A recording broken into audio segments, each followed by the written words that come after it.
Welcome. Thank you for attending this meeting to review and go over two books that are going to be very helpful in helping us to come up with positive changes for our high school. Um, the book Cultural Responsive School Leadership by Mohammed Khalifa is a book that has a lot to offer, and I'm going to review the book in more detail as we go on. And the second book that I read is Leading with Inquiry and Action by Militello, Rallis, and Goldring. Now, why have I selected these two books? I like both books because they're educational guides that are going to help us to be able to plan any changes that we want to do to improve the outcomes in the high school and also to improve the success of all of our students. Um, these two books emphasize that we should work in a collaborative and inquiry way to be able to come up with the what, the how, and the who. What are the things that we want to change to improve the school, and who are the groups that are being affected, and so on. So these two books are educational guides that set up in a fantastic way how to make change happen. I really like these two books because they emphasize equity in education and what are the different steps that we can take to make sure that all students have a voice and all students are accounted for when we design and we plan different programs of a school improvement. In the first book, Leading with Inquiry and Action, the cycle of continuous improvement is really emphasized. And it begins by working in a collaborative way to involve different members of the community, including different stakeholders, teachers, student representatives from different groups, also the leadership administrative team, teachers, and important members of the community that have a lot to contribute and that can represent also the different groups in the school. And in this book, the collaboration process is really, really emphasized. And most important of all, the being able to reflect.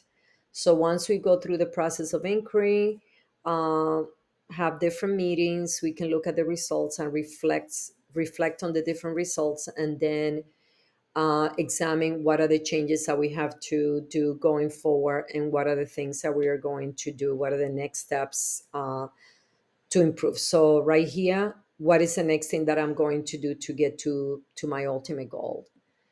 Um, the second book by Mohammed Khalifa emphasizes that cultural responsive teaching means reflecting and being willing to listen and change in order to respond positively and constructively.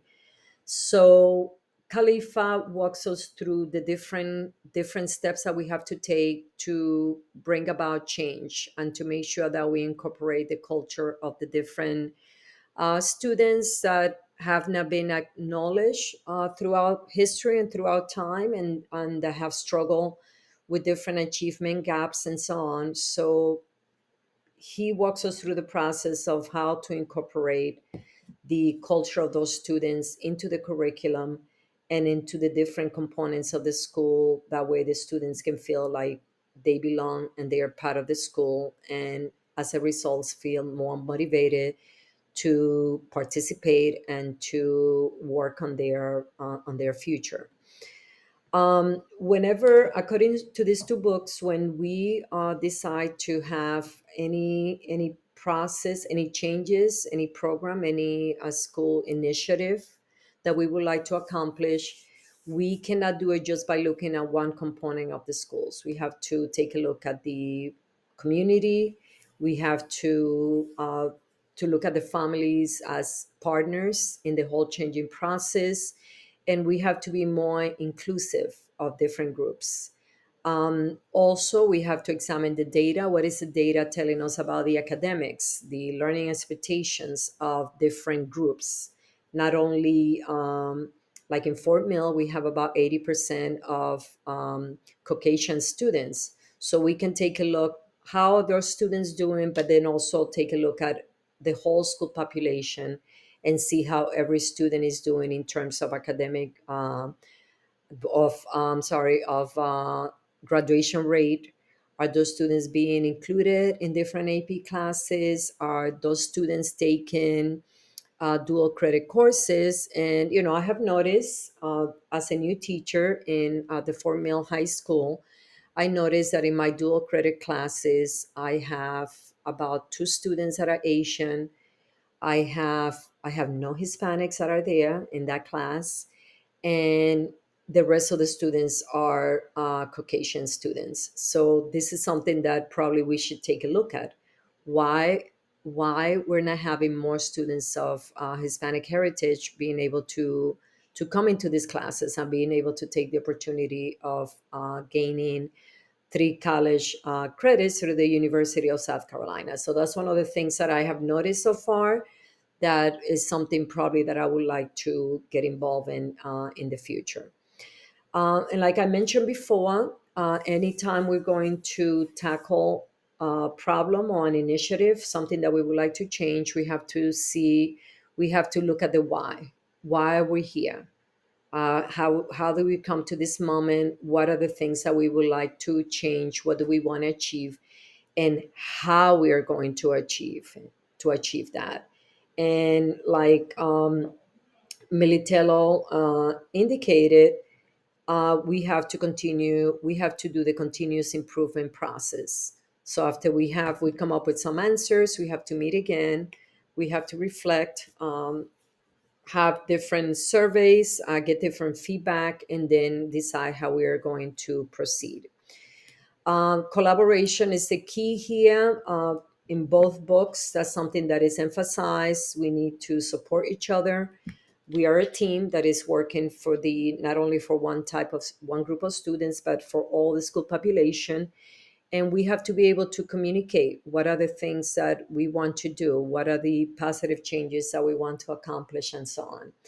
And trust is an important component because we are working as a team. We are discussing sometimes difficult conversations are going to come up, and we have to be able to trust that we are there not to get our egos hurt and so on, but to come up with positive changes that are going to affect all students in the school. And we have to be motivated as somebody in the administrative team, as in a leadership position. You have to be motivated to make changes and to work until you accomplish what it is that you have said, with the help of a group of people that collaborate with you. And we want to inspire students. We want to make sure that we have high expectations and that we want everybody to be successful. So I really like this chart because it really demonstrates, and it really represents what these two books and representing how do they talk to each other. I found this quote by Josephine Baker that says, "We must change the system of education and instruction. Unfortunately, history has shown us that brotherhood must be learned when it should be something natural." So sometimes go into a meeting and you have, your different ideas and so on, and you're not in the meeting to collaborate and contribute, but you're more in that meeting to kind of, be your voice is the only one being heard. So we have to learn to work with others, to listen to each other, and to be able to contribute and work for the common good, which is the success of the students that we have, of all students. Whenever we do an school improvement cycle, as highlighted by these two books, we cannot just look at one component of the school. We have to do a needs assessment survey different groups, look at the data, look at the school vision, mission, and beliefs. Where does Fort Mill High School want to be in the future? What are the different components in the school improvement plan. What are the things that we want to make better? And then set something into a plan, start a plan into action. And then just come up with, after the plan is up and running, come up with different feedback from different groups. And, in the PLC groups, just discuss how are different things working and so on, and just come up with ideas of how to continue improving this plan. And being able to reflect and come up with what are the things that we are doing wrong, because we may be doing something wrong, and what are the things that we want to improve. So I think this cycle of continuous improvement and incorporating different components of the school is essential. um, and when we are in this inquiry and action learning process, I found this chart that I really like. It's like we're against the different current of a river that is taking us in different ways, but we have to make sure that we stay positioned and that we hold our ground and we decide what is it that we want to do, what is it that we want to accomplish, how we're going to accomplish and engage as a group and come up with an end result that is going to be positive and affect the future of all students. And like I mentioned before, both books take into action, discuss how to improve instruction, how to improve instruction and learning, and how to train, teaches us what are the things that we need to incorporate in professional development to make sure that teachers are prepared to address and to bring into the curriculum culture responsive teaching. Uh, and some teachers sometimes, they say, oh, how am I going to do culture responsive teaching in math? So there are different ways that can be done. And that's why we have to come up with training to help all the teachers to be able to know what to do to incorporate all the different kids that are in the classroom, not only a certain group of students. Um, According to these two books, we have to analyze different types of data to be able to come up to make informed decisions and to be able to come up with what are the things that are affecting the school and the progress, and what are the things affecting the graduation rate of this number of students. What are the things that we can do to help them improve and to bring our numbers up and so on. Why are not certain number of students going into these dual credit classes? What can we do to encourage them to be part of this class and so on? And right now in the school we are doing something. The dual credit teachers, we are visiting different rooms and we are going to present the program to different students, because sometimes students, the parents may not be as involved, and sometimes they don't know that those opportunities are available. So being able to make sure that all students are informed of the different opportunities available to them, and just to put it out in the community to be able to know what are the different programs that are available for my child, what are the different things that my child can do to be able to get on the right path to get college education. So data is really important. Communication, being able to let the students and the parents and all everybody in the community what are the different programs that are available to help the students be successful.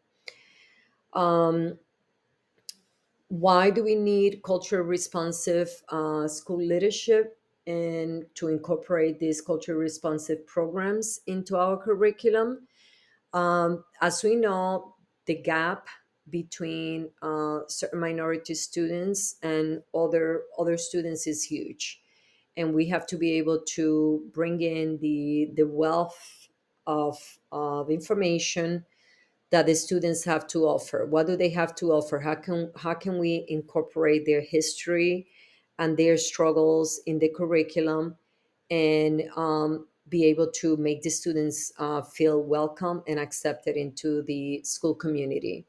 For example, when I was in Princeton High School, Last year, I had a class of level 5 advanced students, and in that class, we had some minority students that had just arrived in the country.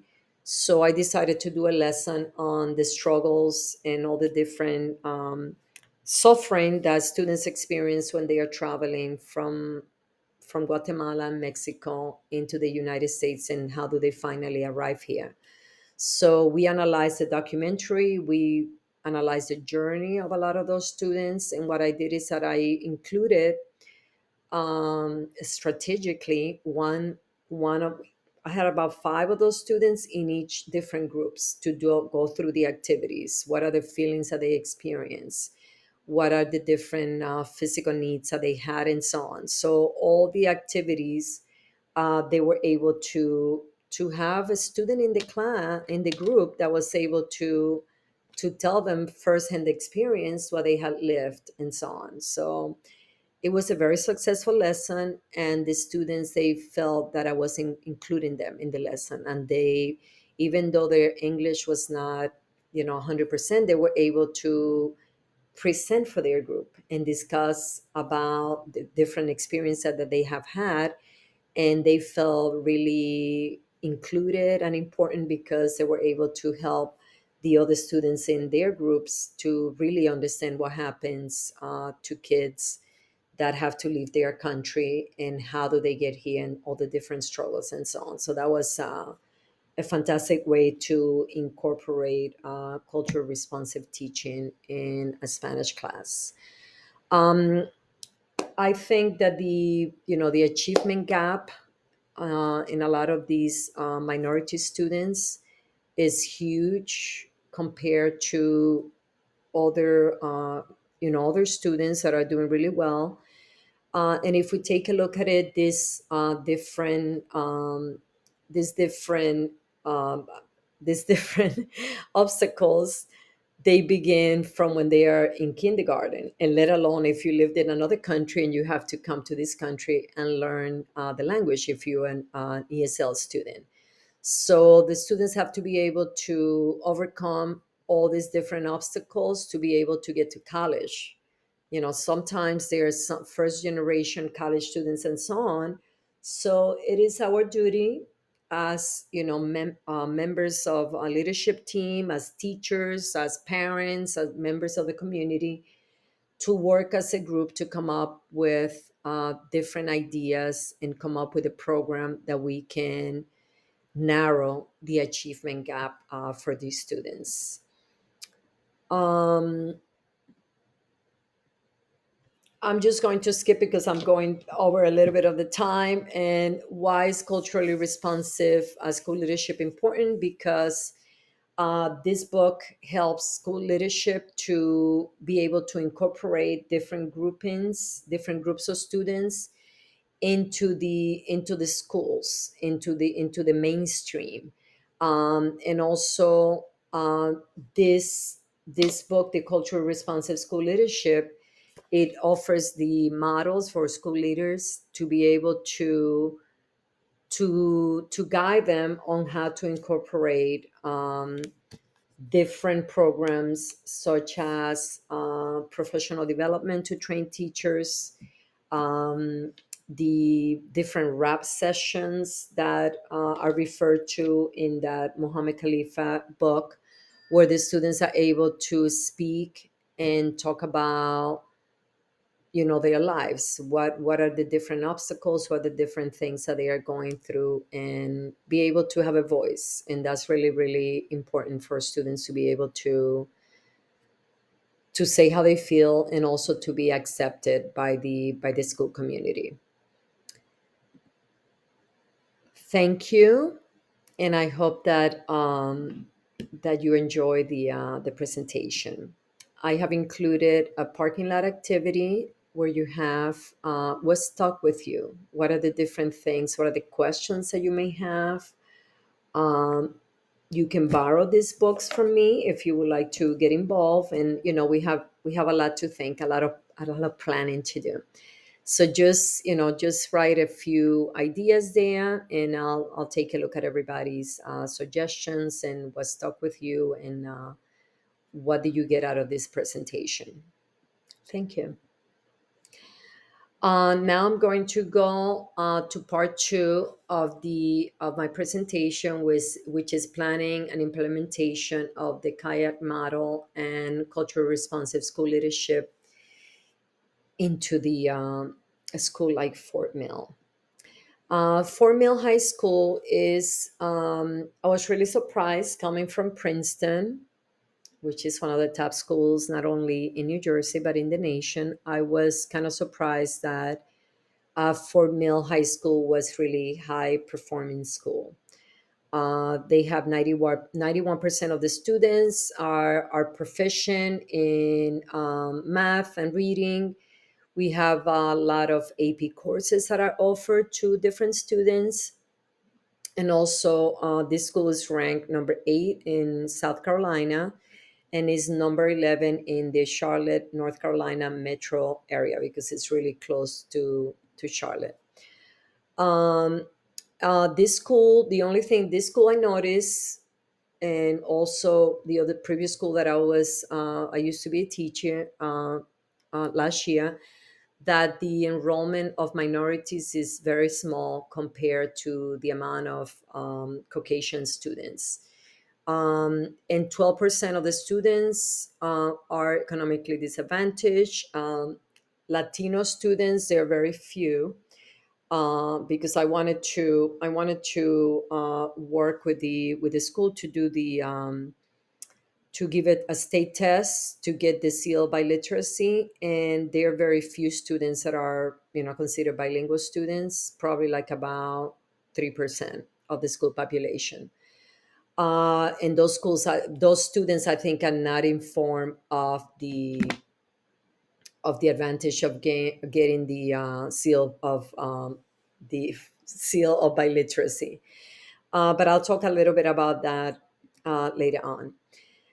Now, in order to begin a culture responsive program in the school, it's essential to involve the families, just to make sure the families are aware that a like that is going to be started in the school, and just have some of those members of the Latino groups. We have a small percentage of Asian students also, mainly from India, and African American students, have representative from those groups to be part of the school improvement committee, because we do have one.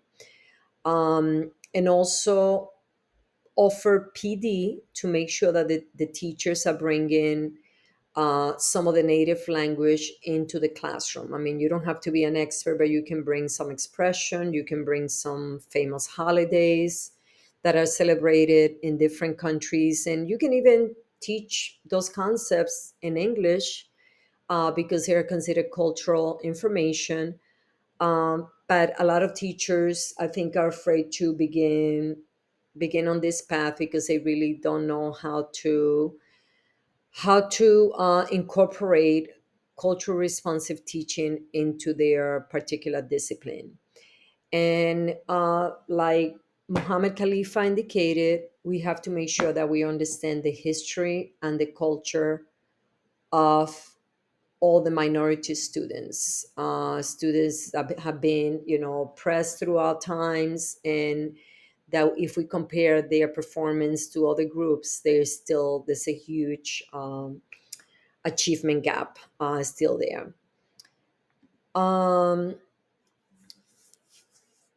as an AP, as an assistant principal, I would like to incorporate programs related to culture responsive teaching in the school and the continuous improvement plan by looking at different components. What is the engagement of the community? Who in the community I can use to come in and be part of this group to help me improve the different programs in the school? Um, what is the language of communication? For example, if I'm going to send out a notice to get some of the Latino parents to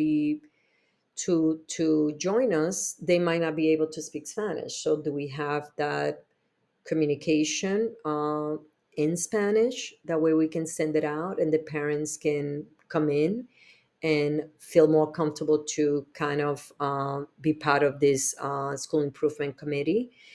And then I would like to also incorporate to have diversity in my leadership team.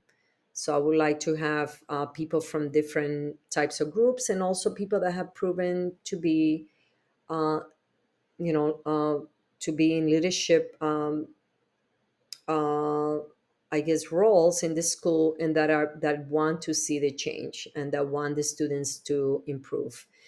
Also, I would take a look at the different policies and different procedures, like how do we decide who goes into AP courses? How do we prepare those students? Are there any information that is sent out to the families related to dual credit courses and so on? Are all the opportunities being presented to the whole school population equally? So there's a lot of components that we have to take a look at to be able to begin a continuous improvement plan in the school.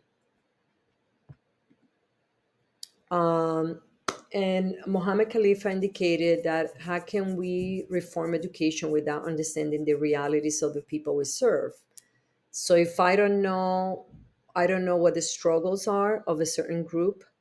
I don't know what their limitations are. I don't know what's going on in their, in their daily, in their families, and so on. How am I going to help them? So I think that's why it's essential to create communities within your classroom where you can create activities to get to know the students better. When I was at Princeton High School, I was in the committee to help the teachers get to know the students better, and we developed a series of activities that we did in the class. And you can just have to take 5-10 minutes of your class and do a circle, and the students can you can take different topics, and the students can go around the circle, and you can get to know them better, and that way you can personalize the education process for the students and incorporate their culture and likes and dislikes into the curriculum. um, who might be in my team? Like I said before, I want different members of the community. I want teachers, parents who are committed to a school-wide change and that are open to new ideas and to be able to work in a group of people that can trust each other, that are not afraid to make mistakes, because sometimes we make mistakes, and we have to, just like we set an environment where the students have to feel comfortable in the classroom, we have to set an environment where people are allowed to make mistakes, and they are not going to be criticized. um, Also, in order to develop a continuous improvement process or program in the school, the different needs have to be assessed. Again, we have to take a look at the data. We have to decide, we have to create a plan, a strategic plan. What is it that we're going to do? Who is going to be affected? Who is going to be involved? And then once we implement that strategic plan, we have to monitor, we have to be able uh, to reflect, we have to be able to provide feedback and to look at the different data and see what are the changes that we're going to make to move forward. Because again, as Militello and Rallis and Goldring stated, we in a continuous improvement plan, we have to have that inquiry component where we actually sit down and analyze the how, the what, and the who, and are we making progress, and who are the people that are benefiting from these changes that we're making, and is the right group being addressed, like their needs, is it being addressed? um, I think that culturally responsive programs are really needed because in right now in the year 2000, just past year 2020, the students of color are 50% of the total population. So I'm sure that number is going to increase, in a few years. So if we don't address the needs of the students and incorporate their culture and their history into the different curriculum, then we're going to lose a lot of those students, because it has been proven that when the culture of the students is brought into the curriculum, the students are more interested in learning, and they are more motivated to participate and to be engaged. Um, how can we develop culture responsive teacher? Again, as suggested by the Muhammad Khalifa book, we have to have everybody working towards a common goal. We have to develop professional development opportunities for all teachers, and we actually have to model. If you're a math teacher, how can you incorporate cultural responsive teaching in your class? And being able to, maybe, probably I will make it an initiative in my PLC group, where we have to, it's a school-wide initiative. What are the things that we are doing as teacher to incorporate culturally responsive teaching? And what are the results? How does it look like? And just like we have in the language classes right now, where we have common assessments, we all have different things that we do in the class, and we compare and contrast and talk about what worked, what didn't work, and so on, and provide feedback and ideas to each other. I tried this, and this is the results of that class, and so on. So is finding new ways for teachers to be culture responsive, to be engaged, and to be able to provide students with the proper learning environment that they need to be successful. And what are the characteristics of the people that are going to be my leadership team? We all have a common goal. We have mutual respect for each other. We respect ideas, and like we said in the class, we actually listen to what people have to say, and we are there providing feedback, or just discussing the experiences that we have had to kind of illustrate their point. Have strong work ethics, and understand each other's strength. What are your strengths? What are you really good with? What can you contribute, and so on? Like, for example, in my current job right now, I'm really good in different types of technology and how to incorporate technology in the world language classes. So I have been working with the other teachers to teach them how to use Pear Deck, which is an interactive program, and that's my strength. So I bring it in, and what are the things that I'm doing to incorporate technology? And we just compare, how did it work? Did you try it out? How did it work in your class? So this is the same thing we have to do, to be able to get feedback and work together and work as a team. Like we said, there's no I in team. And to contribute in an equal way, not have one person kind of take over the whole dialogue and think that they are, the expert in the conversation, and so on, because nobody's an expert. We all have to contribute and have different experiences that we can bring in, that can help the team perform better. Um, theories of the learner. So we how do we distinguish the who is the asset based view of a student versus a deficit? No student brings in a deficit to the class.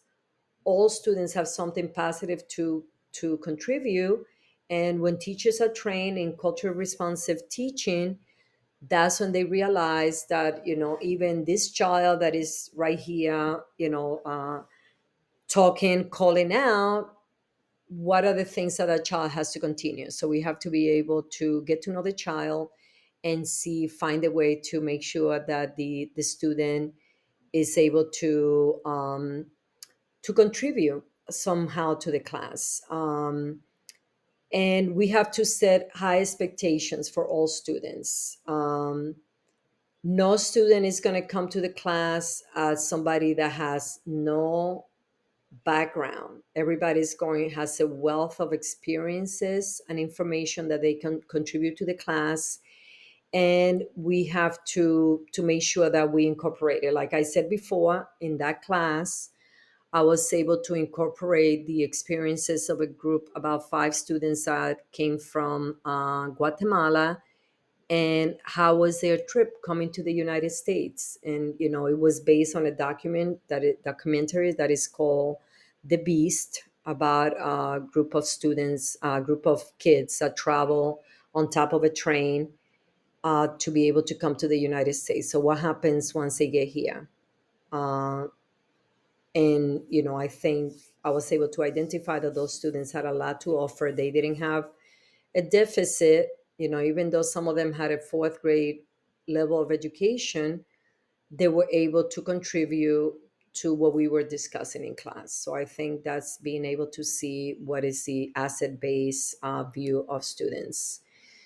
And again, to be able to make any changes, we have to engage everybody, the students, the parents.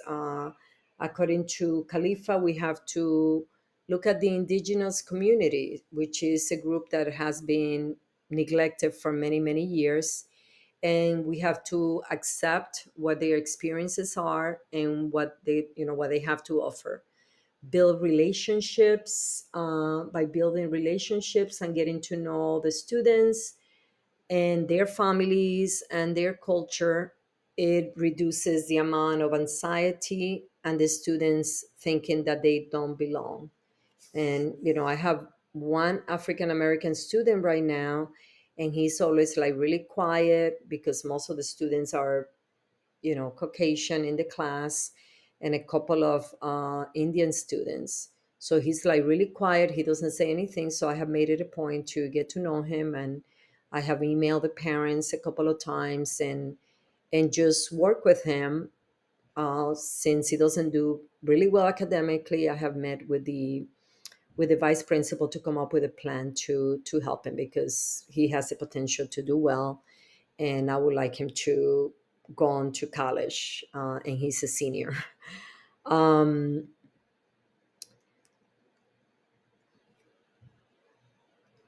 okay, so how might teachers and staff be afraid to try new approach to practice? Okay,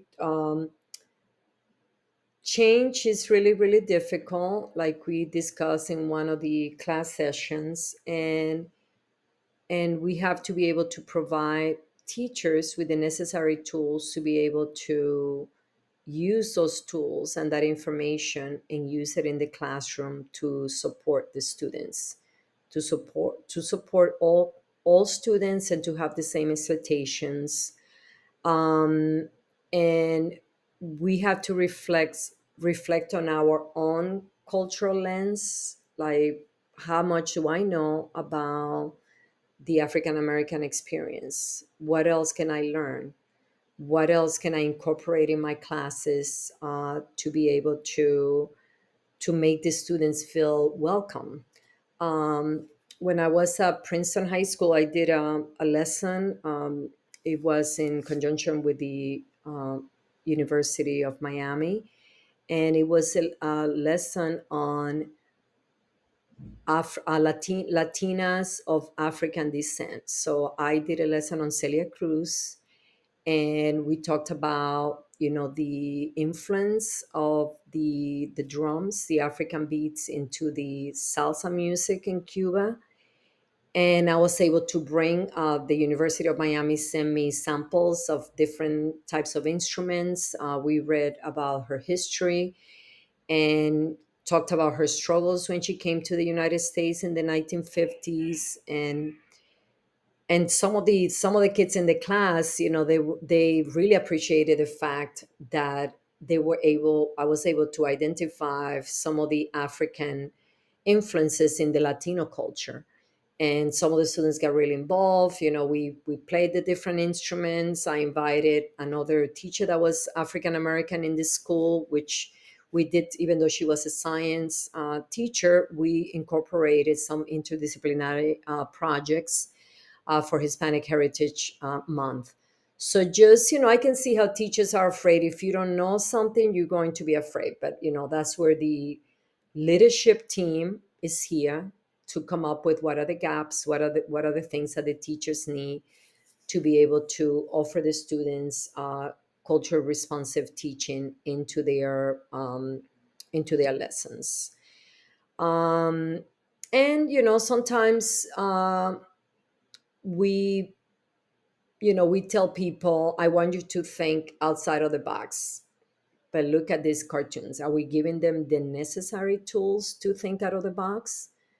No, we are not. We are micromanaging.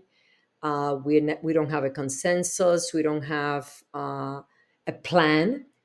They have not looked at the kayak plan and continuous improvement plan, and they have not read the different ideas that are elaborated into these two books. So people, some of us, not everybody can motivate themselves. We need some tools, some information that can motivate us. um, and I'm gonna have to skip a little bit because um, this illustration, cultural responsive school leadership, we have to, all of us have deeply grounded roots and experiences that we have lived. As a teacher, I bring in different experiences. Each of the students in my class, they have different experiences, so we have to be able to identify those experiences and their cultural background to enrich our curriculum and to make sure the students feel like they belong. um, School leaders should promote environments that embrace a student identity and give student a voice. And that's one of the with the highlights of the book by Khalifa, where he feels that we should give students a voice. And that's why he had, they talk about those rap sessions where students are given the ability to discuss and to not feel afraid to express their ideas. um, Again, I think I mentioned a little bit about this, getting to know students and family and being able to incorporate and have everybody work as a group. And I have to skip a little bit because I'm looking at the time. We have to account for language differences when we have students that come into the class. Students that are Hispanic background, they come into the class, they don't have the same experience as other students that grew up here in the United States.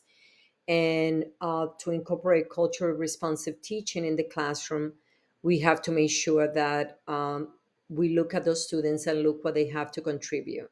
They have another language that they already have learned, and they have a lot to contribute to the classroom. So incorporate what they have to bring and make sure that they participate and they feel that they belong. um, and communicating high expectations consistently.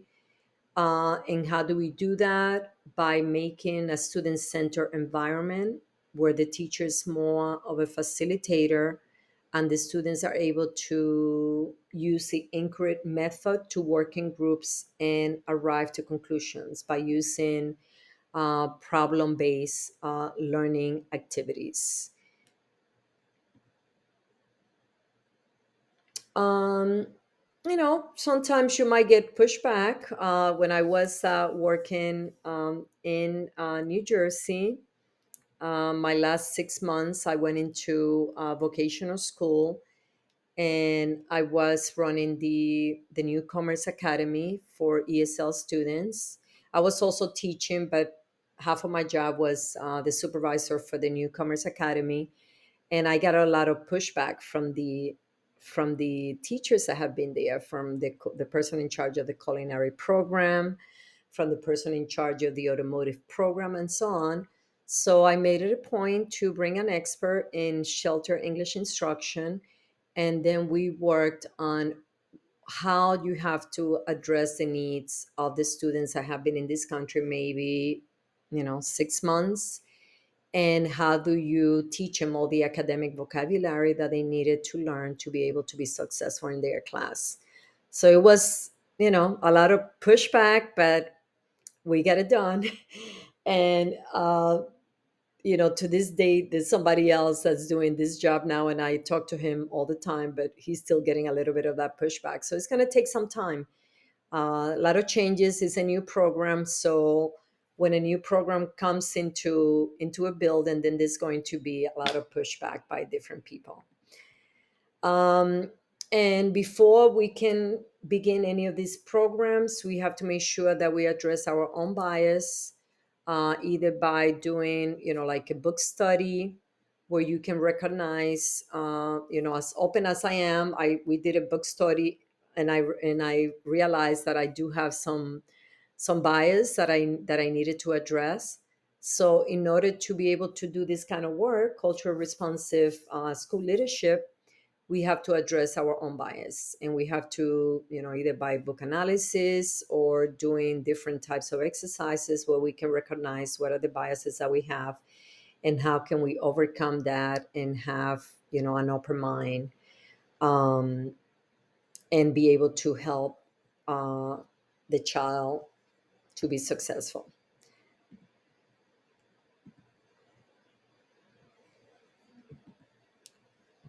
And finally, leadership in schools should happen in close collaboration with communities, and it should empower children and families. Such leadership signals that an equitable power sharing relationship between communities and school is optimal.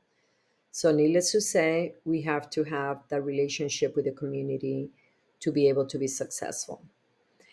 Part three is about something that I identified in my school that I felt that it was that we should address in order to incorporate the kayak program and culturally responsive school leadership program. Um, I identified the social emotional as a component that is really not addressed in this school. It was really addressed in my previous school, but I have not heard or I have not seen any any kind of initiative to incorporate social emotional learning activities into the curriculum. So my initiative to incorporate social emotional learning in the curriculum, I think is vital for students. Is vital for them to be able to to feel that, to for teachers to identify what are the different things going on in their lives and to give them the coping mechanism for them to be able to be successful. um, it teaches students crucial life skills and the ability to understand themselves and develops a positive image. um, and students learn to take responsibilities for their actions, so they learn to kind of monitor their feelings and emotions. And it helps to develop relationships with the people around them, because when we incorporate social emotional activities into the curriculum, we build community. um, In South Carolina, a school improvement council is an advisory council to the principal and school on issues related to school improvement. So in my school, we happen to have one of those councils. So if I, were to start that initiative of incorporating social emotional learning activities into the different disciplines, I would like to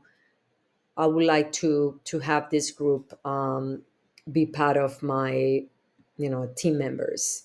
And again, if we want to do the continuous improvement plan, we need to assess what are the needs. Like, for example, in one of my dual credit classes, I noticed, the students were kind of nervous. They had, like one of those balls that they were squeezing it during a final exam. So I just decided to tell the students, just let's take a little break from the test and we just listened to relaxation music, and I took them through, a few minutes of meditation, and the students, kind of relax, but then they didn't want to continue with the test. No, no, they're just like, can we do this every day? And I'm like, I have the curriculum to, I said, maybe we can do it once a week, but not every day. But I think it's something that is needed in that school, because I see kids with a lot of pressure.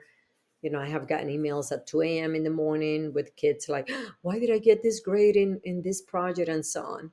So this is something that we need to look at the data, do different surveys, see how the students are feeling about this, see how the parents are feeling, and so on. These are the members of the school improvement team, the principal, the assistant principal.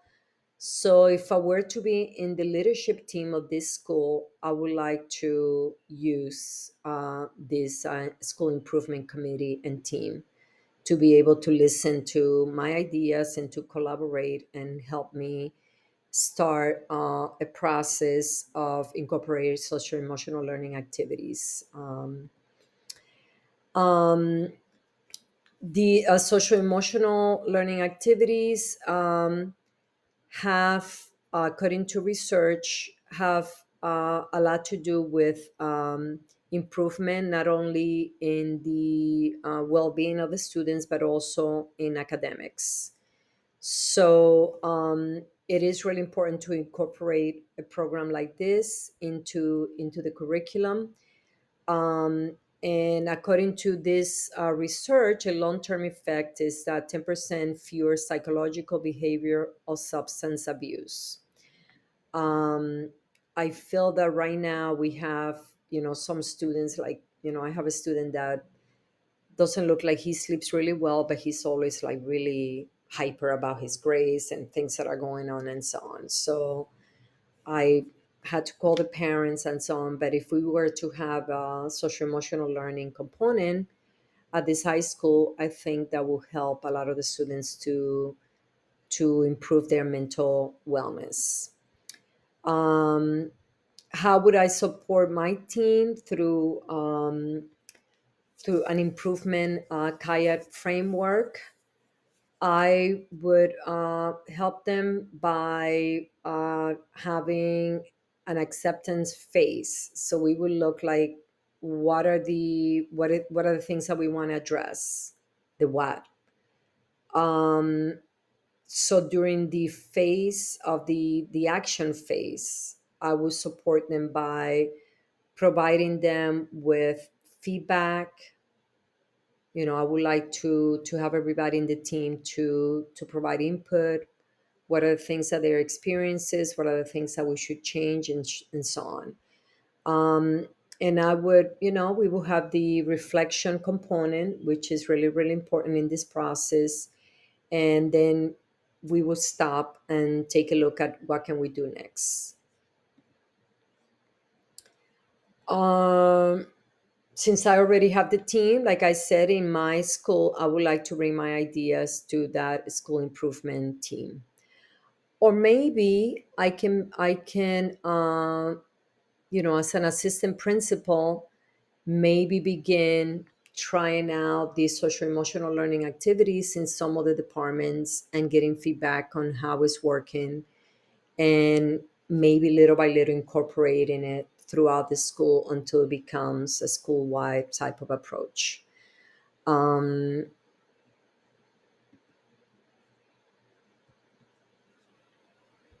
so not, social emotional learning is not only good for students, but it also is going to help teachers, because it would, teachers who have students that are doing better emotionally, and students that are going to feel more comfortable in the class, that are not going to react, every time they get a notification from Power School. They know that they can come to the class, and then they're going to have somebody that can support them and help them improve. Um, and then the top four skills teachers want is self discipline, self motivation, self regulation of emotions. So some students sometimes, if they get a bad grade, that's it, they are done for the rest of the period, rather than thinking, what are these steps, the necessary steps, what can I do to get better? So I went to a workshop today that they spoke about the reflection process after an assignment.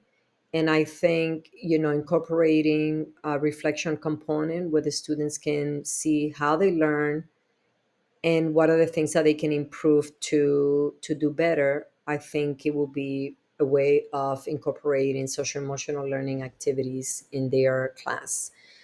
Um, how do I keep their work going? You don't have to see improvement right away.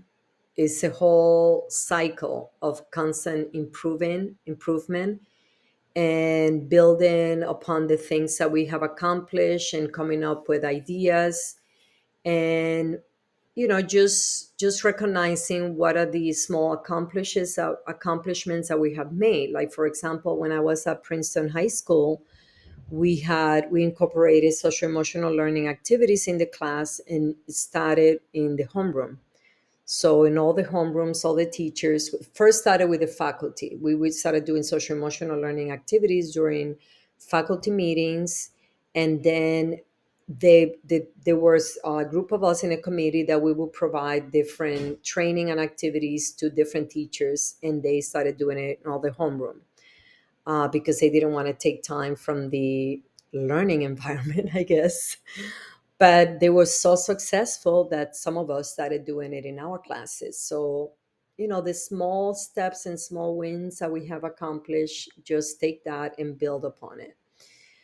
Surveys are really important to see. Surveys survey the student, survey the community, the parents, and see how everybody's doing, how everybody's responding, and then again, just get together with your team and build upon what you have accomplished. Um, so, based on 96% of teachers and 99% of the administrators, according to this chart, recognize that there's a great need for social emotional learning to be incorporated into the school curriculum. And is is something that, because after the pandemic we all went through a lot, and I think there are some students that still have not made the transition of online learning to in-person learning. So we had to work very hard with some of the younger kids to train them of how to make that transition. um, And finally, just to finalize this presentation, you have to build a framework for systematic social and emotional learning. And again, just like the continuous improvement process, you have to incorporate different stakeholders: the home and the community, the school, the classrooms, make it a school wide practice. Even if you begin with small steps, it would it will be able to have a big impact, because it's just going to expand to different classes, school clubs, in the community, and so on. And the benefits of incorporating social emotional learning in the class are incredible, because the students will develop self-awareness, they will be able to self-manage their emotion, they will be able to improve relationships, and it will help them to learn how to make decisions. They will not react when something happens, but they will have the skills necessary to be able to calm down and think and see how they are going to proceed. And I'm going to learn to finish a lesson, because I included a lot of information here, and I know that we just have a certain amount of time. And to finalize, inquiry is a dynamic process of being open to wonder and puzzlement and coming to know and understand the world. So, without inquiry, without being curious about the learning process, learning is not going to happen. So, that constant improvement plan is a great plan that is going to help us to, will help anybody to become a great leader in the future. Thank you for listening, and I really enjoyed the class, and I was able to start looking with my glasses, my lens. And I have noticed a lot of different things going on in my school, especially in comparison to the school that I come from, which is top school in a lot of these initiatives that we have discussed. Thank you and have a fantastic day.